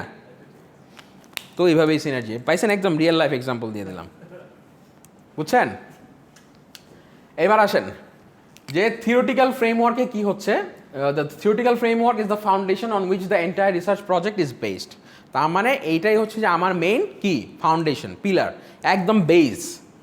It is the foundation on which the entire research project, যে আমি রিসার্চে প্রজেক্ট করবো সেটার উপরে বেস করা, right? A good theoretical framework identifies and defines the important variables, those relevant to the problem. তার মানে একটা গুড রিসার্চ ফ্রেমওয়ার্ক আমার যে প্রবলেমটা আছে সেই প্রবলেমটাকে ডিফাইন করবে কি, একটা গুড থিওরিটিক্যাল ফ্রেমওয়ার্ক। বুঝতে পারছেন? আচ্ছা, তাহলে এক্সামে কি এগুলো এত স্পেসিফিক লেখা সহজ হবে? আপনি মিট দেন নাই? না। ও আচ্ছা, তাহলে একটু দেখে নিন। কি স্পেসিফিক লেখা কঠিন ছিল? আমি তো কোনো কঠিন কোশ্চেন করছে বলে মনে হয় না। দেখতে পারবেন? একটু অনেক সময় পয়েন্ট মনে রাখা ওটা একটা সময়ের ব্যাপার আসলে। যদি হ্যাঁ। অল্প সময়ে প্রিপারেশন নেন দেন একটু সমস্যা। হুম। একটু বেশি সময় প্রিপারেশন হলে হয়ে যায়। বাট আমি তো ক্লাসে বলছি আপনাদের রিয়েল লাইফে আমি যেভাবে যে জিনিসগুলো এক্সপ্লেন করি আমি কিন্তু একদম গদ বাঁধা কোনোটাই নেই। এটা খুব সুবিধা করে। এই ক্লাস অ্যাটেন্ড করতে পারলে হ্যাঁ, আমি কিন্তু একবারও বলি নাই যে আপনারা মেমোরাইজ করেন পয়েন্টস দেন। আমার কিন্তু জিনিসগুলো খুব এক্সপ্লেইন করা। পয়েন্টটা একটু হ্যাঁ। দিতে হয় তাহলে অনেক লেখা যায়। সেটাই। কিন্তু আমি তো মানে মোরলে আমি কিন্তু মানে এক্সপ্লেইন করি জিনিসগুলো, এমন না আমি কোনো জিনিসই বলি নাই যে আপনারা মেমোরাইজিং কিছু দিয়েছি বলে আমার মনে হয় না। দু একটা হ্যাঁ, আবার পয়েন্টস তো মনে রাখা লাগবে। এখন ওইটা তো ওইটা ছাড়া তো জিনিসটা মেক করা যায়। হ্যাঁ, আর আপনি আন্তাজে পয়েন্টস লেখেন তাহলে তো আর হবে না। বাট কনসেপ্টটা ক্লিয়ার রাখেন, মানে আমি কিন্তু জিনিসটা কনসেপচুয়াল করার ট্রাই করি, যে আমি থিওরিটা দিয়ে দিই, ওই থিওরির উপরে বেস করে আপনি কনসেপচুয়ালি নিজের মতো করে লেখেন। আই ডোন্ট মাইন্ড, মানে I happy, more than happy. আমি সবসময় চেষ্টা করছিলাম স্যার, আপনি যখন বলতেছেন আমি চেষ্টা করতেছি। যেমন আমি তো খুব সংক্ষেপে দুইটা জিনিস বলি আমি যেটা ভাবছিলাম। একটা হচ্ছে এয়ারপোর্ট থেকে ধানমন্ডি পৌঁছাইতে 1 ঘন্টা লাগে মাল ডেলিভারি দিতে, কিন্তু ওইটাকে প্রভাবিত করে জ্যাম। হ্যাঁ ঠিক, মানে ওইভাবে আমি কনটেক্সচুয়ালি অন্য জিনিস দিয়ে ভাবতেছিলাম যাতে মনে রাখতে পারি। হ্যাঁ, সেটাই, যে আপনি এয়ারপোর্ট থেকে ধানমন্ডিতে পৌঁছাইতে আপনার টাইমটা, মানে টাইম টু রিচ, তো সেটা মানে জিনিসটা আপনার হচ্ছে যে এখান থেকে এখানে আসবে জিনিসটা, সেটা টাইমের উপরে ডিপেন্ড করতেছে, তাই না? টাইমের বলতে আপনার জ্যামের উপরে ডিপেন্ড করতেছে। এখানে আবার আরেকটা জিনিসও আছে, এফেক্টিভনেস আছে, যে আপনার ড্রাইভারটা কতটুকু এফেক্টিভনেস, তার কতটুকুন বুদ্ধিমত্তা আছে, আর কোন রাস্তায় জ্যাম আছে কোন রাস্তায় জ্যাম নাই, সেটাও একটা ইন্টারভিনিং ভ্যারিয়েবল কিন্তু, তাই না? এয়ারপোর্ট টু ধানমন্ডি এর মাঝখানে ড্রাইভার যদি ভালো হয় তাড়াতাড়ি আসতে পারবে, কিন্তু আবার যতই ড্রাইভার ভালো হোক যদি জ্যাম অনেক বেশি হয় সে তো আর অল্টারনেট রাস্তা আর কয়টাই আছে, একটা দুইটা তিনটা আছে। আইদার সে ক্যান্টনমেন্টের ভিতরে ঢুকে যাওয়া, মানে যদি অ্যালাউড, মানে প্রাইভেট কার যদি হয়। মানে এইভাবে ভেরিয়েবলগুলোকে ভাবছিলাম। হ্যাঁ, ওটাই। যে কোথায় খেলতে পারে। আপনি যেভাবে মনে রাখতে পারেন আপনার যেভাবে প্লাস হচ্ছে আপনার এই যে সেলস কমিশন, হ্যাঁ, এটা সেলস বাড়াতে সাহায্য করে। আচ্ছা, সেলস কমিশন, হ্যাঁ অবশ্যই সেলস কমিশন, এই জন্যই তো সেলস কমিশন আপনার দেওয়া হয়েছে, তাই না? তাহলে a good theoretical framework identifies and defines the important variables those relevant to the problem. ঠিক আছে, এবার আসেন থিওরিটিক্যাল ফ্রেমওয়ার্ক জিনিসটা, যেটা বলা হচ্ছে যে theoretical framework it is logically developed, একটা লজিক্যালি ডেভেলপ, আপনি ইলজিক্যালি কিন্তু এখানে ডেভেলপ করতে পারবেন, একটার সাথে আরেকটা রিলেশন কিন্তু থাকতে হবে অবশ্যই, এবং আপনাকে ডিফাইন করতে হবে কেন একটার সাথে আরেকটা রিলেটেড। এটার করার পরে an elaborated network of associations among the variables, একটা নেটওয়ার্ক থাকতে হবে অ্যামাং দ্য ভ্যারিয়েবলসের মধ্যে you must have an elaborated network of associations among the variables deemed relevant to the problem situation and identified through such processes as interviews, observations and literature survey. আপনি যে এই যে dependent variable and মানে independent variable বের করবেন, ওইটা বের করার ক্ষেত্রে আপনার ওই লিটারেচার দিয়ে এটাকে আবার সাপোর্ট করা লাগবে। বুঝতে পারছেন যে একটার সাথে ইন্ডিপেন্ডেন্ট কেন, আমার ডিপেন্ডেন্ট ভ্যারিয়েবলটা ইন্ডিপেন্ডেন্ট ভ্যারিয়েবলের সাথে রিলেটেড, সেটা that has to come from war, from your interviews, observations and literature survey, যে লিটারেচার করেছেন ওগুলো পাস্ট ইয়ার থেকে। সো জিনিসটা এত সহজ না, মন চাইলে আমি বলে দিলাম এটার জন্য এটা রিলেটেড না, that has to be proven. You must show some কি রেফারেন্স, যে হ্যাঁ এখানে এটা বলা হয়েছে, এখান থেকে এটা বলা হয়েছে, এটা is being proven. So research is not so easy, বুঝছেন? এটাই মনে হচ্ছে স্যার, আসলে যে এর সাথে কেমিক্যাল রিসার্চ সব কেমিক্যাল একটার সাথে আরেকটা রিয়াকশন করাই দেবেন না, সব মিলামিশে দেখে একটা রেজাল্টে গেলাম রিপোর্ট লিখে। ওটা আবার রিস্ক আছে, যেমন বাস্ট মাস্ট হয়ে গেলে পরে আগুন লেগে গেল, বলা যায় না তো, বুঝলেন না? কোন সময় দেখা গেল যে কোনটার সাথে কি মেলাইলেন আগুন লেগে গেল, বা অ্যাসিডিক রিয়াকশন হয়ে গেল, না ওইটাও তো স্যার ওই যে বেজ অন লিটারেচার আগে পড়ে নেবেন। ওই যে তাহলে তো সব একই হইলো, তাই না? আলটিমেটলি সব কিছুই পড়া লাগবে, পড়া ছাড়া কোনো ওয়ে নাই। Experience and intuition also guide in developing the theoretical framework. Experience, যে আমি বারবার বলতেছি, আপনার ফিল্ডের এক্সপিরিয়েন্স, আপনার যে পাস্ট বিগত এক্সপিরিয়েন্স এবং আপনার যে ব্যাকগ্রাউন্ড যদি ওটার মধ্যে থাকে। অ্যান্ড ইনটিউশন মানে কি? ইনটিউশন হচ্ছে আমাদের একটা ধারণা করার ক্ষমতা, একটা কোনো কিছু প্রেডিক্ট করার বা একটা কিছু গেস করার ক্ষমতা, যেটা হতে পারে because I have that experience, তাই না? আমরা অনেক সময় ইনটিউটিভ নেচার থাকে না, ইনটিউশন মানে আমাদের পূর্ব অভিজ্ঞতা দ্বারা দিয়ে আমরা একটা জিনিস গেস করতে পারি এই জিনিসটা হতে পারে। That is what is hour intuition. Intuition is like কি আপনার উইথ ক্যালকুলেশনস, মানে এমন না যে আমার মন চাইলে হ্যাঁ ইনিমিনি মাইনিমো, না ইনিমিনি মাইনিমো না, মানে কি জানি অবু 1 2 3 4 5 6 ধরলাম, ওইটা না, ওই ইনটিউশন না, এটা it's like based on your experience and মানে আপনার ওই ক্যাপাবিলিটি থাকবে বেসড অন ইউর স্কিলস এক্সপিরিয়েন্সের উপরে আপনি বেস করে একটা গেস করার ক্ষমতা হয়ে যায় যে হ্যাঁ এটা মনে এটাই হবে। বুঝছেন ব্যাপারটা? ওখান থেকেও করতে পারেন।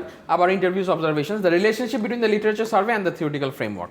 যে লিটারেচার সার্ভে ইজ ইম্পর্টেন্ট, মানে ইউ হ্যাভ টু রিড, মানে if you want to do the survey, মানে আপনাদেরকে আমি হ্যাঁ ডেফিনেটলি এত প্যারা দেবো না যে আমাদের যে আমি যেন পিএইচডি করতে চাচ্ছি আমার প্রায় অলমোস্ট 1000 মতো আর্টিকেল পড়তে হবে। একটা আর্টিকেল যদি অন অ্যান অ্যাভারেজ 20 থেকে 25 পেজে, এটাই তো কথা। এমনি তো আর ডক্টরেট টাইটেল দিবে না, তাই না বলেন? এমনি এত সহজ একটা ডক্টরেট টাইটেল পাওয়াটা, তাই না? তো 25 পেজের করে যদি হয় এরকম ইন্টু 1000 মাল্টিপ্লাই করেন, কত পেজ পড়তে হবে চিন্তা করেন। 25,000 পেজ পড়তে হবে। এরকম কয়শো বই তাহলে চিন্তা করেন, একটা বই 300-400 পেজ হয়। আবার এখান থেকে জিনিসগুলোকে আমার অ্যানালাইসিস করে ইভ্যালুয়েট করে জিনিসগুলো নিয়ে আসতে হবে। হ্যাঁ, জিনিসগুলোকে আমার অর্গানাইজ করতে হচ্ছে। হ্যাঁ, তাহলে চিন্তা করেন।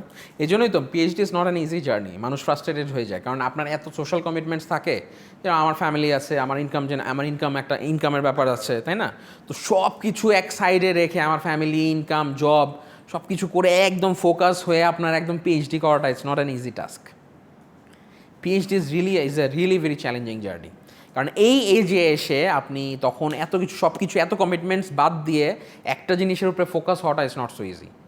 কারণ আপনার ফ্যামিলি টাইজ থাকবে, আপনার ইনকাম, মানে আপনার ক্যারিয়ারের একটা ব্যাপার থাকবে। কারণ হুট করে আপনি ছেড়ে চলে যাবেন তো ইটস নট ইজি। আর আমাদের দেশে তো ওরকম ফান্ডিংও নাই। এই জন্য সবাই পিএইচডি করতে হলে ইউএসএ, কানাডায় যখন ফান্ডিং পায়। কারণ ফান্ডিং ছাড়া ওখানে তখন দেখা যায় যে তারা পিএইচডি রিসার্চটা করার ওইটা দিয়ে করে, ওখান থেকে তারা রিসার্চ গ্র্যান্টস পায়, রিসার্চ অ্যাসিস্ট্যান্ট হিসাবে কাজ করে, ওইটার থেকে তাদের স্যালারিটা চলে আসে আর কি। বুঝতে পারছেন? তাদের কাজও হয়ে যায়, আবার ওই যেই সুপারভাইজার আন্ডারে কাজ করে সেটা তো কাজও হয়ে যাচ্ছে, আবার ওদিক থেকে তারা একটা ইনকামও জেনারেট করতেছে। বুঝছেন ব্যাপারটা? বাট আমাদের বাংলাদেশে তো ভাই এরকম কোনো সুযোগ সুবিধা নাই। তো ওকে, ঠিক আছে, components of the theoretical framework আমরা একটু দেখে নেই। তাহলে কী বলতেছে দেখেন, there are 3 basic features that should be incorporated into the theoretical framework. Theoretical framework-এ 3টা বেসিক ফিচার্স থাকবে। 3টা বেসিক ফিচার্সের মধ্যে কী কী আছে দেখেন। The variables considered relevant to the study should be clearly identified and defined. যে ভ্যারিয়েবলসগুলো নেবেন, আমরা এতক্ষণ যে ভ্যারিয়েবলসগুলো দেখলাম, ওয়ার্কফোর্স ডাইভার্সিটি, হ্যাঁ, প্রমোশন, অ্যাডভার্টাইজিং, এগুলো clearly should be clearly identified and define. এগুলোকে ক্লিয়ারলি আইডেন্টিফাই করতে হবে এবং ডিফাইন করা লাগবে। বুঝতে পারছেন? তারপরে বলতেছে a conceptual model that describes the relationships between the variables in the model should be given. তার মানে কি, একটা কনসেপচুয়াল মডেল, যে কনসেপচুয়াল মডেলটা আছে that describes the relationships between the variables in the model should be given. এই যে কনসেপ্টটা যে আপনি তৈরি করলেন, এই ইন্টারভিনিং এই যে আমরা যে কনসেপ্টটা তৈরি করলাম না, এই যে কনসেপ্টটা যে আসলো, এটা তো একটা কনসেপ্ট, কনসেপচুয়ালি লজিক্যালি আপনি একটার সাথে আরেকটা রিলেট করেছেন। তো এই কনসেপচুয়াল মডেল শুড বি, এই concept model describes the relationship between the variables in the model should be given. দেখাইতে হবে এইভাবে একটার সাথে কীভাবে কোনটা কার সাথে রিলেটেড, কে কার সাথে ইন্টারভেন করছে। বুঝতে পারছেন?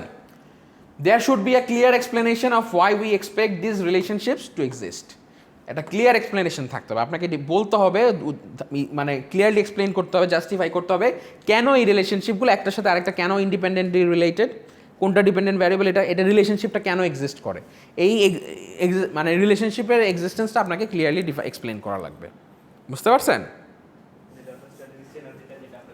হ্যাঁ, the arguments could be ড্রন from the previous research findings. তার মানে প্রিভিয়াস রিসার্চ ফাইন্ডিংসে যা আছে সেখান থেকে আপনি ইউ ক্যান টেক আর্গুমেন্টস। অমুক জায়গায় এই জিনিসটা করা হয়েছিল, এটা করার পরে এই যে রেজাল্ট আসছে, that is being proven, so that's why I have put this. বুঝছেন? জাস্টিফিকেশন করা, জাস্টিফাই করা বা এক্সপ্লেনেশন দেওয়া। বুঝছেন?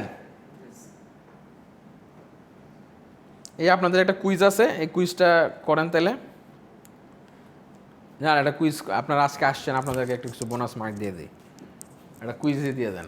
পড়েন এবার।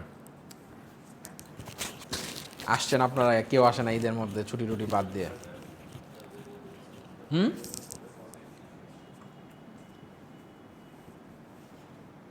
পড়েন জোরে, কেউ একজন পড়েন, রিড করেন জোরে জোরে।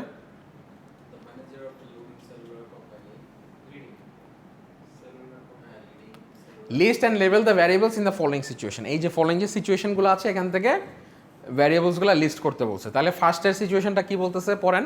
The manager of a leading cellular company observed that the moral of employees in her company is low. তার মানে তার কোম্পানিতে যারা এমপ্লয় কর্মরত আছে তাদের মোরালসটা অনেক লো, তারা খুবই ডিমোটিভেটেড, তাদের একদমই মানে মোরালিটি অনেক কম। তো তারপরে পড়েন, She thinks that আচ্ছা আরেকজন পড়ো। She thinks that if their working conditions are improved, pay scales rise, and the vacation benefits made attractive, the moral will be boosted. তাহলে ম্যানেজার মনে করতেছে যে তাদের যে ওয়ার্কিং কন্ডিশনসটা আছে সেই কন্ডিশনগুলোকে যদি ইমপ্রুভ করি, বেটার এনভায়রনমেন্ট ক্রিয়েট করি, সুন্দর এনভায়রনমেন্ট থাকবে, ডেস্ক থাকবে, এসি থাকবে, ওয়েল লাইট থাকবে, অ্যাম্বিয়েন্স থাকবে, বেটার সার্ভিস থাকবে, তাহলে তাদের পে স্কেলটা যদি আমি বাড়াই, স্যালারিটা বাড়াই এবং ভ্যাকেশন বেনিফিটস দেই, যেমন বিভিন্ন বছরে 4-5টা 3-4টা বছরে দেখা গেলো 2টা ট্রিপ দিলাম, তারা কোম্পানির টাকায় যে ট্রিপগুলো দিতে পারবে, the moral will be boosted, সেটা ম্যানেজার থিঙ্ক করতেছে। তারপরে আরেকজন পড়েন, She doubts, however, if an increase in pay scale would raise the moral of all employees. But সে মনে করতেছে যে however if an increase of pay scales would raise the moral of all employees, তার মানে সব pay স্কেলটা বাড়াইলে যে সবাই motivated হবে ব্যাপারটা তাও না। হ্যাঁ, তার এখানে একটা ডাউট আছে, ঠিক আছে। তারপর একজন পড়েন তামান্না আপনি। Sir, her conjecture is that is that those that have supplemental incomes will just not to be turned on by higher pay, and only those without side incomes will be happy with increased pay with resultant boost of moral. তাহলে এখানে বলতেছে যাদের নাকি নিজস্ব side income আছে, business আছে, তাদের এই পেতে খুব একটা বেশি মোটিভেশন তাদের আসবে না, তারা they will not be that motivated, ঠিক আছে। সো এখানে দেখেন আমাদের 4টা সিনারিও দেওয়া আছে, তার মানে এমপ্লয় মোরাল অনেক লো। মেইন প্রবলেমটা কি? Employee morale is low. Problem definition problem identified, employee morale অনেক কম। তো এখন ম্যানেজার থিঙ্ক করতেছে আমি যদি তাদের ওয়ার্কিং কন্ডিশন ইমপ্রুভ করি এবং তাদেরকে স্যালারি বাড়ায় দেই এবং তাদের বিভিন্ন ভ্যাকেশন বেনিফিট দেই, তাহলে তাদের এইটা ইমপ্রুভ করবে।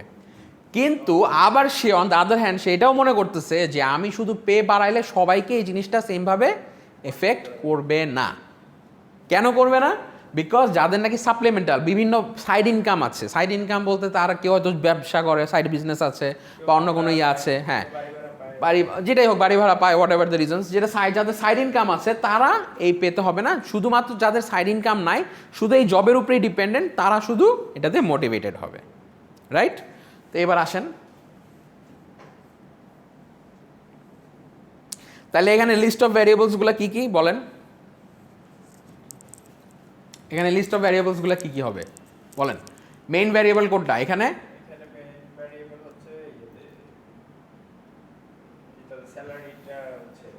না, আগে ভ্যারিয়েবলসগুলো আইডেন্টিফাই করেন, তারপর আমরা বলবো। তো ফার্স্টের লাইন থেকে আমরা কি পাচ্ছিলাম? প্রবলেমটা কি এখানে? Employee moral. এমপ্লয় মোরাল বলতে এমপ্লয় মোরালটা হচ্ছে কি আমাদের কি? এটা তাহলে কি হবে? এটা আমাদের no, employee morale is low. আচ্ছা আমরা ড্র করি, এখানে ডাস্টার আছে না?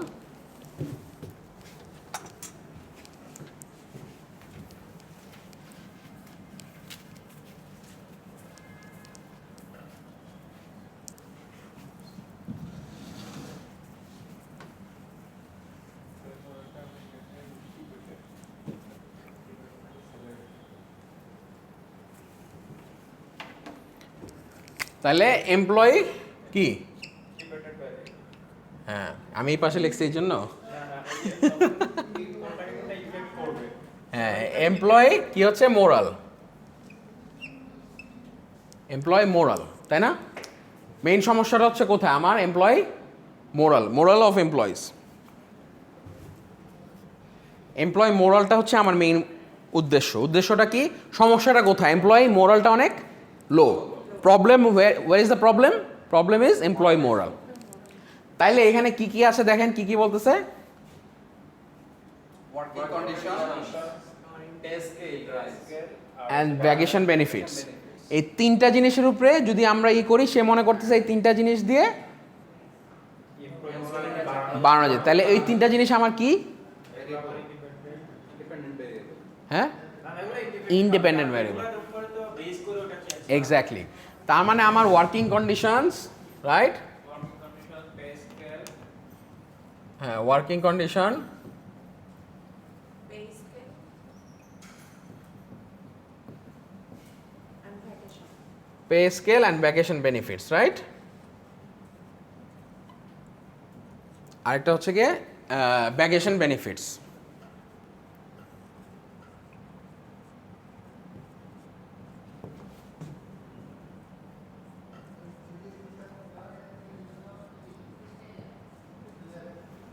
ঠিক আছে, ভ্যাকেশন বেনিফিটস। তাহলে কিন্তু এখন এখানে সে চিন্তা করতেছে যে however if an increase of pay scales would raise the employees, সবারটা করবে না। তার মানে এখানে আরেকটা জিনিস কি আছে, এখানে আরেকটা জিনিস কিসের উপর ডিপেন্ড করতেছে, সাপ্লিমেন্টারি ইনকাম, যাদের সাপ্লিমেন্টারি ইনকাম আছে, তাই না? এই যে দেখেন লিস্ট অফ ভ্যারিয়েবলস কি কি আছে, working conditions, moral, pay scales, vacation benefits and supplemental incomes. তার মানে সাপ্লিমেন্টাল ইনকামও আমাদের এখানে একটা তাহলে এই জিনিসটাকে আমরা অর্গানাইজ করি। The manager of a leading, moral একটা আছে, working conditions, pay scales, vacation benefits and supplemental incomes. তাহলে এই সাপ্লিমেন্টাল ইনকামসটা কি করতেছে এখানে? সবাইকে প্রভাবিত করবে না, সবাইকে না, মানে সাপ্লিমেন্টাল ইনকামের উপরে আমার ডিপেন্ড করবে যে কতটা এফেক্টিভ, এফেক্টিবল, এক্স্যাক্টলি, যে ওই সেই মিডিয়েটর নাকি যেন হ্যাঁ মডারেটর। মডারেটরের মতো কাজ করবে। এই যে এখান থেকে যে আমার এই যে পে স্কেলটা যেটা আছে সেটা ডিপেন্ড করবে কিসের উপরে, সাপ্লিমেন্টালের উপরে। এটা জিনিসটা মডারেট করবে, যাদের সাপ্লিমেন্টাল ইনকাম আছে তাদের সাপ্লি কম ইনফ্লুয়েন্স করবে, যাদের সাপ্লিমেন্টারি ইনকাম কম তাদের বেশি ইনফ্লুয়েন্স করবে, যাদের সাপ্লিমেন্টারি ইনকাম বেশি তাদের কম ইনফ্লুয়েন্স করবে, কারণ তারা তো অলরেডি পাচ্ছে, কম অ্যান্ড বেশি, increase and decrease. So that is my moderator variable, supplemental incomes.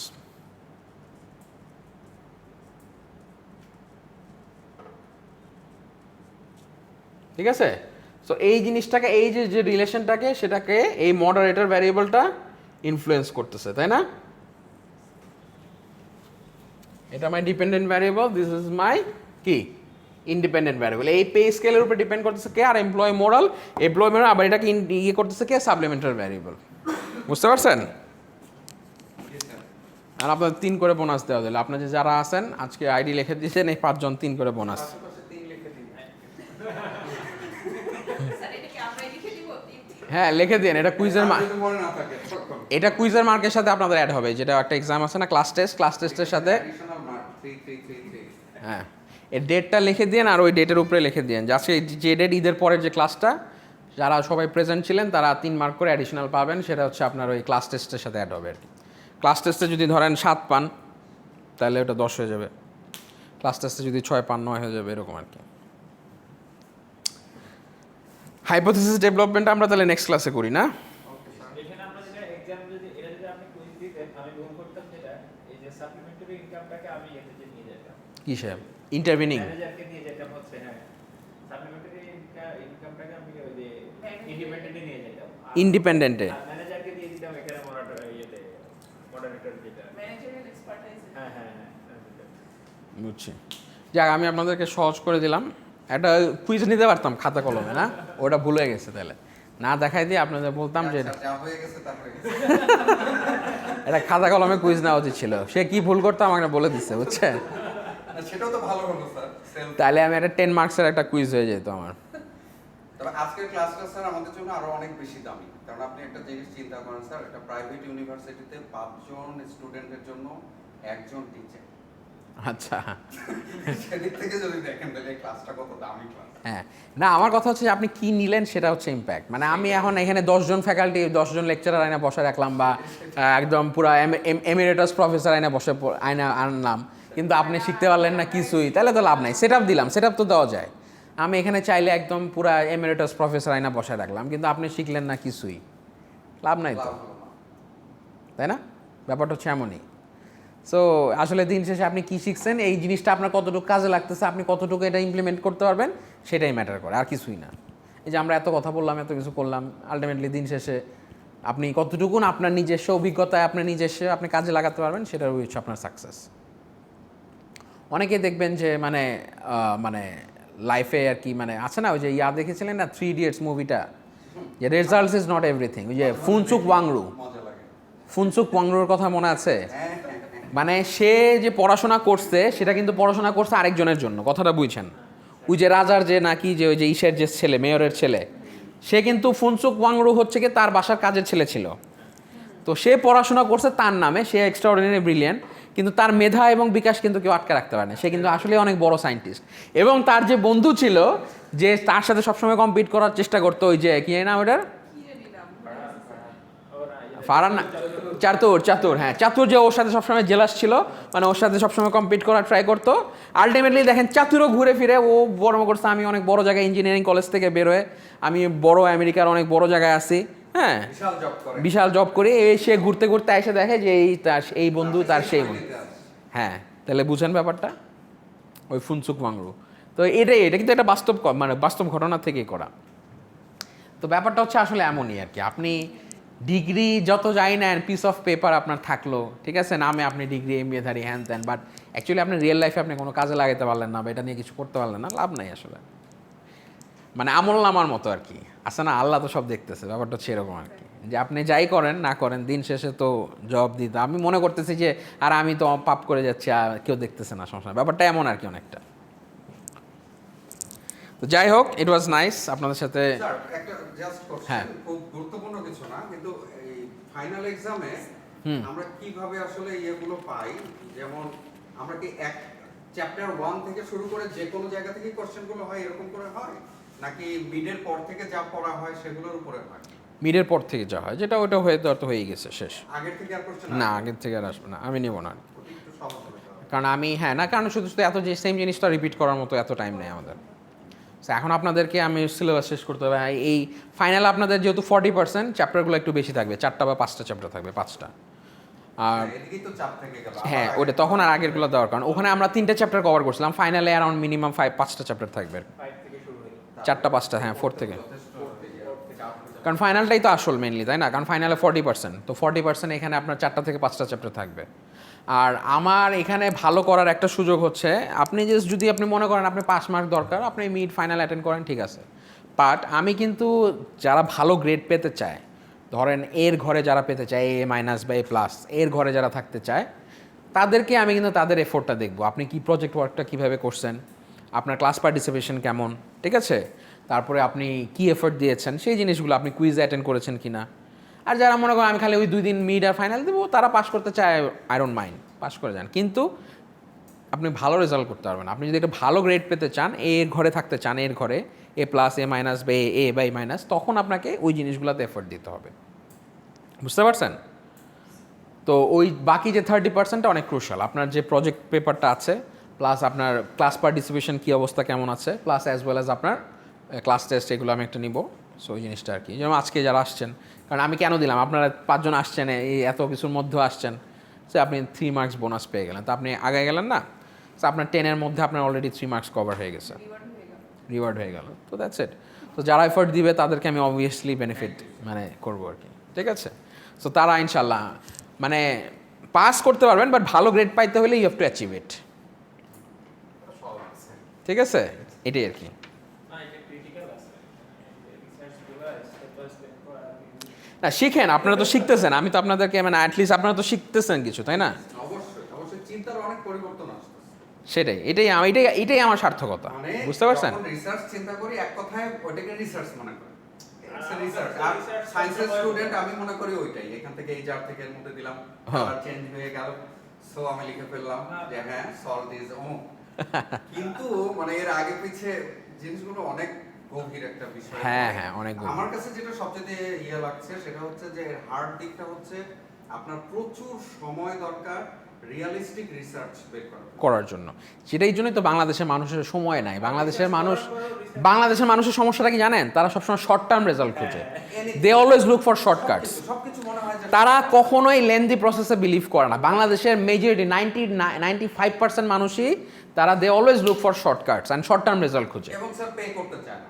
হ্যাঁ আপনি একটা এইরকম গুড রিসার্চের পিছনে আপনাকে একটা মানুষকে ইনভলভ করতে হলে তার লাইফের সব কমফোর্ট আপনাকে দিতে হবে। হ্যাঁ সেটাই, তাহলে সেটার জন্য কেউ no one is ready to pay. আমরা এটাই এই জন্য আমরা বাংলাদেশে অনেক পিছিয়ে আছি, আমরা কিন্তু রিসার্চে অনেক পিছিয়ে আছি। আমাদের ঢাকা ইউনিভার্সিটি বলেন, বুয়েট বলেন, আমাদের অন্য প্রাইভেট ইউনিভার্সিটি বলেন, অনেক পিছিয়ে আছে। আমাদের রিসার্চের মনে এখন পর্যন্ত ঠিক মতো এস্টাবলিশ হয় নাই। আর একটা রিসার্চ না হইলে ইভেন, কারণ আমাদের দেখেন 1000 বিশ্বের পৃথিবীর 1000 ইউনিভার্সিটির মধ্যে বাংলাদেশের একটা ইউনিভার্সিটিও নাই, উইচ ইজ স্যাড। বাট ইন্ডিয়ার মতো জায়গার, হ্যাঁ পাকিস্তানেরও আছে, এক্স্যাক্টলি ইন্ডিয়ার মতো IIM ক্যালকাটা আছে, ইন্ডিয়াতে অনেক ভালো ভালো ইউনিভার্সিটি আছে যারা নাকি 1000 ইউনিভার্সিটির মধ্যে আছে, অথচ বাংলাদেশের একটা ইউনিভার্সিটি নাই। কেন? এই just because of this reason, we are not focusing on research. So আমাদের ওই ইন্টারেস্টই নাই সোজা কথা। আমাদের শুধু ট্রেনিং করতে পাঠায়। ওই শর্ট টার্ম বেনিফিট, ওই শর্ট টার্ম জাস্ট কোনো মতে করে চলে আসো, ওই শাক দিয়ে মাছ ঢাকার মতো আর কি। বুঝছেন ব্যাপারটা? পিএইচডি করতে গেলে ভালোরা ওরাও যে ওখানে চলে থাকে, ওরা তো আর ব্যাক করেন। আপনি আসবেন, আপনি যখন পিএইচডি শেষ করে আপনি মনে হয় $100,000 উপরে ইয়ারলি ইনকাম করবেন। একটা পিএইচডি ক্যান্ডিডেট আপনার মিনিমাম $100,000 ইয়ারলি ইনকাম করে। $100,000 বাচ্চা ইজি। এক্স্যাক্টলি $100,000 দিয়ে আর্ন করা মানে বছরে কত? আপনার বছরে অলমোস্ট অ্যারাউন্ড 80 থেকে 85 লক্ষ টাকা আর্ন করতেছেন। শুধু তাই না, আরও বেনিফিট দিয়ে ধরলাম মানে 90 লক্ষ টাকা। তো 90 লক্ষ টাকা আপনি আর্ন করলে আপনি বাংলাদেশে আসবেন কী কারণে? আপনার মাসে ইনকাম পরে কত টাকা ইনকাম হয়? 8 লাখ টাকা মাসে কামাবেন। তো 8 লাখ টাকা আপনি বাংলাদেশে বসে আপনি কামাতে পারবেন রিসার্চ করে? শুধু তাই না, ওইখানে যে আপনার স্বাস্থ্য খাতটা কত স্বাস্থ্য বা উন্নতি পাচ্ছে, তার ফিউচার সিকিওর, তার ওল্ড রিটায়ারমেন্টের পরে তার লাইফ সিকিওর। তো কেন আসবে? ওয়াই? আপনার তার এখানে আপনার ওখানে কোনো সুযোগ সুবিধা নাই, ইনস্ট্রুমেন্ট নাই, আপনি রিসার্চ যে করবে সেই সুযোগ সুবিধাই তো নাই। তাইলে ওই পিএইচডি করার পরে ওখান থেকে কি কেউ আর আসে? সবাই ওখানেই সেটেল হয়ে যায়। হ্যাঁ, ওখানে দেখা যায় তার যে ইয়ারলি ইনকাম থাকে, তার যে ফ্যাসিলিটিস, তার যে তখন গবেষণাগুলো করতে পারে, নির্দ্বিধায় ওখানে ফান্ডিং আছে, ওখানে সুযোগ সুবিধা আছে, ওখানে রিসার্চ সেন্টার আছে। ফ্যামিলি So, নিয়ে চিন্তা করতে হয় না। হ্যাঁ, আপনার লাইফ সিকিওর, আপনি সিক হয়ে যাবেন, আপনার মেডিকেল কেয়ার আছে। বাংলাদেশে তো ওগুলো কিছু নাই। আর ভালো একটা পিএইচডি পড় তো স্যার ইউনিভার্সিটিগুলো তাকে নিয়ে নেয়, হ্যাঁ নিয়ে নেয়, সেটাই তো plus আমি বলছি, হচ্ছে আবার যে বড় বড় কোম্পানিগুলো তারাও ইয়ে করে, pick পিক করে। তো তার তো আর পিছু টান থাকে, মানে আটকানোর মতো কিছু নাই তার। তো সে কেন শুধু মানে আসলেও খুব রেয়ারলি, যদি আপনি ওরকম ফিল দিয়ে রিচ, যে প্রিন্স মুসার মতো হন, সেটার ব্যাপার আলাদা, তাই না? সলভেন্ট যারা আছেন হ্যাঁ, তাদের তো আর মাসে 8 লাখ টাকা কামাইলে কিছু যায় আসে না। তাদের এনে বছরে মাসে কোটি কোটি টাকা তারা ইনকাম করতেছে। ওই লেভেলের যারা ইনকাম করে তাদের ব্যাপার স্যাপার আলাদা। তাদের ছেলেমেয়েরা হয়তো যায় একটু নাম ফুটানোর জন্য পড়ে আসে, এখন তার মাসে কত শত শত কোটি টাকা ইনকাম, তার এই 8 লাখ টাকার চিন্তা করে লাভ আছে? ওখানে বসে থাকবে? কোনো সম্পর্ক নেই। বুঝছেন না? তাদের ছেলেমেয়েরা যায় বিভিন্ন ইউনিভার্সিটিতে পড়ে, যেরকম আমাদের নর্থ সাউথে একজন আসেন, ওই যে ববি হাজ্জাজ, নাম শুনছেন কিনা? তো সে ওখান থেকে ওই হার্ভার্ডে পড়ছে, হার্ভার্ডে পড়ে সে ব্যাক করছে বাংলাদেশ থাকে। তার তো মানে finance is not an issue for him, right? তাকে সেখানে 50 লাখ টাকা স্যালারি, মাসের 50 লাখ টাকাও যদি স্যালারি দেয়, that doesn't matter to him, right? Because সে এর চেয়ে বেশি বাংলাদেশে বসেই কামাচ্ছে, এই আর কি। তো যাই হোক,